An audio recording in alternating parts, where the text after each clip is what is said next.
گناہ کے سرزد ہو جانے سے سب سے بڑا نقصان اور سب سے بڑا اثر یہ پڑتا ہے کہ بندے کا رب اس سے ناراض ہو جاتا ہے. اور اگر اللہ تعالیٰ ناراض ہو گیا، جو خالق ہے وہ ناراض ہو گیا، تو بتائیے بندے کے پلے کیا رہا؟ اگر ماں باپ ناراض ہو جائیں تو زندگی کا چین لٹ جاتا ہے. انسان جتنا مرضی اونچی ہواؤں میں اڑتا پھرے، اس کے قلب کو تسکین نہیں ملتی. تو جس کا رب ناراض ہو جائے، چاہے وہ کائنات کے سارے حسن کو کشید کر لے، اس کے دل کو طمانینت نہیں ملتی. طمانینت تب ہی ملے گی جب رب راضی ہوگا.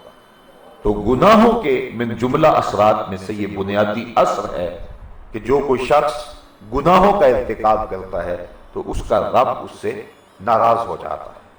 حضور کی ناراضگی بھی اس کو جو ہے وہ اٹھانی پڑتی ہے، اور رب کی ناراضگی اور رب سے دوری یہ اس کے لیے ایک ایسی مصیبت ہے جو اس کے اوپر آن پڑتی ہے.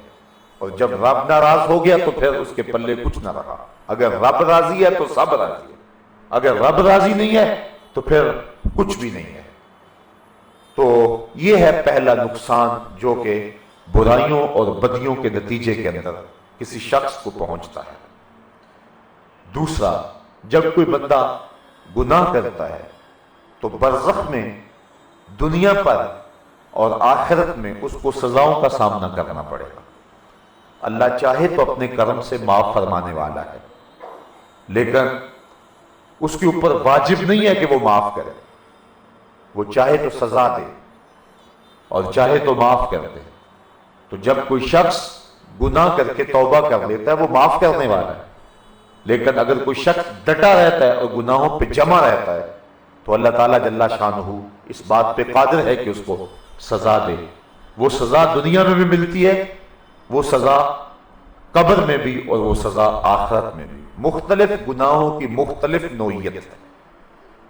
علماء نے لکھا ہے کہ بعض گناہ ایسے ہیں کہ جن کی سزا دنیا میں ضرور ملتی ہے. ان میں سے ایک گناہ ہے والدین کی نافرمانی.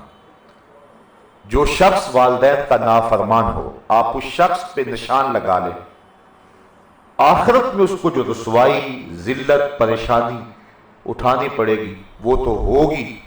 وہ شخص جو والدین کا نافرمان ہے وہ دنیا کے اندر بھی ضرور ذلیل و رسوا ہوگا. یہ اس کے برے گناہ کا خمیازہ ہے جو اس کو دنیا پہ بھگتنا پڑتا ہے. تو دنیا پر بھی، قبر میں بھی. حضور نے ارشاد فرمایا القبر روضۃ من ریاض الجنہ اور حفرۃ من حفر النیران. قبر جنت کے باغوں میں سے یا تو ایک باغ ہے یا جہنم کے گڑھوں میں سے ایک گڑھا ہے. تو اس کو جو گناہ کرتا ہے تو اس کو قبر میں بھی سزا ملے، اور پھر آخرت کی سزا اور جہنم کی سزائیں العیاذ باللہ. حضور علیہ السلام نے جبریل امین سے پوچھا مجھے جہنم کے عذابوں کا تذکرہ سناؤ.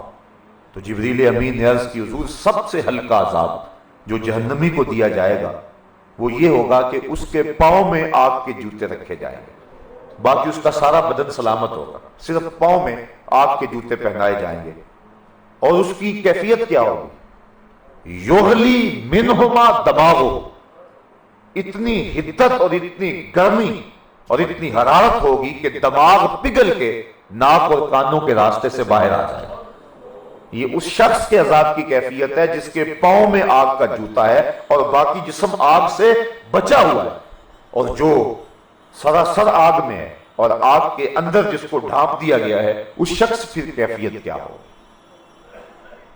بعض چیزیں ہیں کہ ہم اس معاشرے کے اندر ان کو برائی نہیں سمجھتے. میں نے کل بھی عرض کیا تھا کہ جو شخص اپنی نظر کی پاکیزگی کا سامان نہیں کرتا اور غیر محرم کو شہوت کی نظر سے دیکھتا ہے، کل قیامت کے دن اس کی آنکھوں کو جہنم کی آگ سے بھر دیا جائے گا. اس بات پر بار بار سوچنے کی ضرورت ہے. آج یہ عیب اور یہ گناہ ہمارے معاشرے کے اندر سرایت کیے ہوئے ہے اور ہم اس کو عیب بھی نہیں سمجھتے ہیں العیاذ باللہ.